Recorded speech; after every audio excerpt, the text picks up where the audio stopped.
English premier league খেলা একজন footballer আমাদের দেশে আসছেন। আমাদের দেশের এখন বর্তমান যে প্রেক্ষাপট রয়েছে ফুটবলটার, সেখানে ভারত ম্যাচ সামনে রয়েছে, এই যে হাইপটা তৈরি হলো, এখান থেকে বাংলাদেশ ফুটবলের সামনের স্টেপটা কি হতে পারে? সামনের স্টেপটা যেটা হতে পারে যে এখন প্রত্যেকটা ম্যাচ বাই ম্যাচ অ্যাসেসমেন্ট করে ভালো করে খেলা, এবং যেহেতু ইন্ডিয়া বাংলাদেশের যে ফুটবল ম্যাচটা এই উপমহাদেশে আমি বলবো যে ফুটবলের সবচেয়ে বড় ব্র্যান্ডিং, কারণ এরা দুইটা টিমই একে অপরকে টেক্কা দিতে পারে। তো এবং এই আপনারা যদি দেখেন যে ইন্ডিয়া ম্যাচের জন্য কিন্তু তারা সুনীল ছেত্রীকে ব্যাক করাচ্ছে অনেকদিন পরে, কারণ তারাও এই ম্যাচটা নিয়ে খুব সিরিয়াস এবং তারা অ্যাকচুয়ালি ব্যাকফুটে আমি বলবো। এবং তাদের বেশ কিছু প্লেয়ার আবার ইনজুর্ডও আছে, যেরকম আনোয়ার আলীর মতন একজন ডিফেন্ডার সে কিন্তু ইনজুর্ড আছে, এবং চাংতের মতন একজন রাইট ব্যাক সেও কিন্তু ইনজুর্ড। তো যার কারণে এখানে যে জিনিসটা হচ্ছে যে তারাও একটা ব্যাকফুটে আছে, আবার আমাদের জন্য একটা কনফিডেন্স বুস্ট হয়েছে কারণ দুইজন প্রবাসী বাংলাদেশি যুক্ত হয়েছে।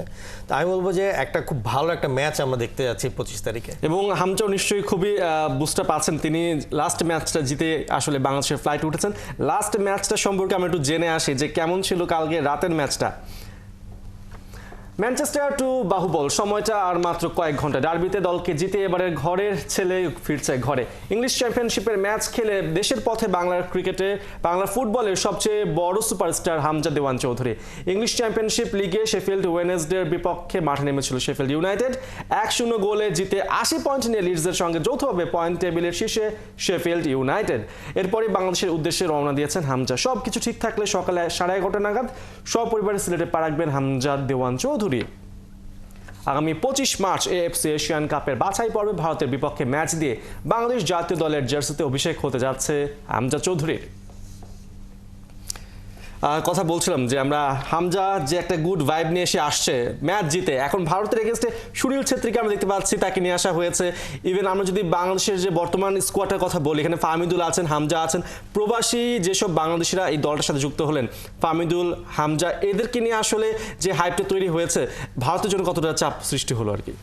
অবশ্যই ম্যাচের আগে যে জিনিসটা হয় যে আমরা যেরকম অ্যাজ এ দর্শক বা বিশ্লেষক হিসেবে মিডিয়া রিপোর্টসগুলো পড়ি এবং অ্যানালাইসিস করি, প্লেয়াররা কিন্তু নিজেদের মধ্যেও একটা জিনিসের অ্যানালাইসিস করে থাকে।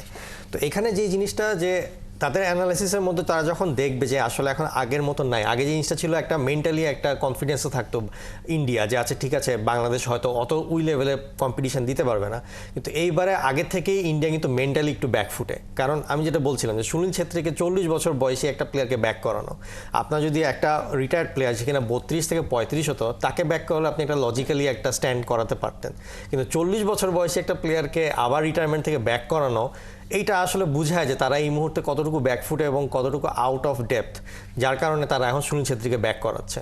তো আমার মতে এই অ্যানালাইসিসের মাধ্যমে তারাও আসলে একটু চিন্তায় আছে এবং বাংলাদেশ একটা বুস্ট আপ পাচ্ছে, কারণ এই চারিদিকের এনভায়রনমেন্ট বাংলাদেশ ন্যাশনাল টিমকে একটা কনফিডেন্স দিচ্ছে যে সবাই তাদের সাথে আছে। তো আই থিঙ্ক এটা একটা বড় একটা আকার ধারণ করবে ম্যাচের সময়। আমরা দেখতে পেয়েছি ভারত শেষ 12 ম্যাচে তারা কোনো জয় পায়নি। বাংলাদেশের জন্য এটা একটা বড় সুযোগ যে তাদেরকে একটা চ্যালেঞ্জের মধ্যে ফেলার, এবং বর্তমান কনটেক্সটে আমরা দেখতে পাচ্ছি যেহেতু আমাদের দলে বেশ কিছু হেভিওয়েট প্লেয়ার রয়েছে, শক্তির দিক থেকে আমরা যেহেতু মাঠে খেলা এখনো দেখিনি এই দুজন নতুন প্লেয়ার কেমন খেলতে পারেন বাংলাদেশের জার্সিতে, সেক্ষেত্রে ভারত খুব একটা এগিয়ে রাখতে পারছে না, বাংলাদেশকে আন্ডারডগও বলতে পারছে না। তো এই মুহূর্তে আসলে আমাদের মানে বর্তমান সিচুয়েশনটা কোথায় যেয়ে দাঁড়ালো? আসলে আমার মতে এই ম্যাচের সবচেয়ে টার্নিং পয়েন্ট বা মেইন পয়েন্ট যেটা হবে সেটা হচ্ছে হাভিয়ার ক্যাব্রেরা তার অ্যাটাকিং লাইনটাকে কীভাবে সেট আপ করবে। তার কারণ হচ্ছে যে আমাদের ডিফেন্সিভ লাইনটা মোটামুটি সেট, কারণ তপু এবং তারিক খেলবে, রাইট ব্যাকে খেলবে হচ্ছে আমাদের সাদ, কিন্তু এখানে লেফট ব্যাকে সে কাকে খেলাবে এটা একটা ইকুয়েশন এখন তৈরি হয়ে এসেছে, কারণ ফাহমিদুল আসার পরে তাকে কি লেফট ব্যাকে খেলাবে নাকি লেফট উইংয়ে খেলাবে, এখানে একটা ইস্যু। এছাড়াও স্ট্রাইকিংয়ে এখন আপনি যদি দেখেন কাবরেরার কাছে আছে রাকিব, আছে মুরসালিন, আছে আলামিন, এবারে সিজনে খুবই দুর্দান্ত খেলেছে, আলামিনও আছে, সাথে শাহরিয়ার ইমন, তার পারফরমেন্সও কিন্তু বেশ ভালো ছিল। তো এখন এতগুলো প্লেয়ারের মধ্যে থেকে যে কোনো দুইজনকে স্ট্রাইকার কিন্তু হিসাবে পিক করতে হবে। তো এখন কাবরেরা কি তার আগের মেথডেই যাবে যে রাকিব আর মুরসালিনকে রাখবে, নাকি এখন ফর্মের বিবেচনায় আলামিন আসবে, নাকি এমন কেউ আসবে যে কিনা হামজার সাথে ভালো কানেক্ট করতে পারছে, কারণ এখানে হামজা কিন্তু একটা বড় একটা সেন্টার অফ পয়েন্ট হয়ে যাবে বাংলাদেশ ন্যাশনাল টিমের কারণে, সে টিমটাকে যেভাবে খেলাবে সেটার উপরে বেস করে টিমটা খেলবে। তো তার সাথে কারা কানেক্ট করবে ভালো, এটা খুব একটা ইম্পর্টেন্ট পার্ট। সো তারা যদি ভালোভাবে কানেক্ট করতে পারে একাদশটা ওভাবেই সাজাবে।